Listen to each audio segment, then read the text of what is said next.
আসসালামু আলাইকুম। সবাই কেমন আছেন? আশা করি সবাই ভালো আছেন। আলহামদুলিল্লাহ আমিও ভালো আছি।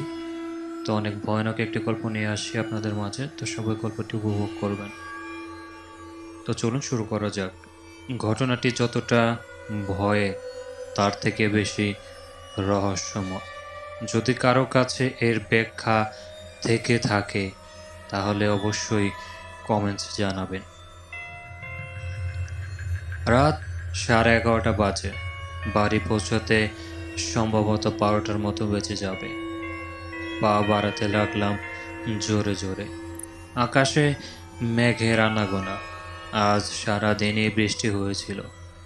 এখনো টিপ টিপ বৃষ্টি ঝরছে। মাঝে মাঝে ধমকা বাতাস বয়ে যায় চারপাশে। শীতল করে দিয়ে বাতাসের তোড়ে আশেপাশের বাঁশ গাছ একটার সাথে আরেকটা বাড়ি খেয়ে ঠাস ঠাস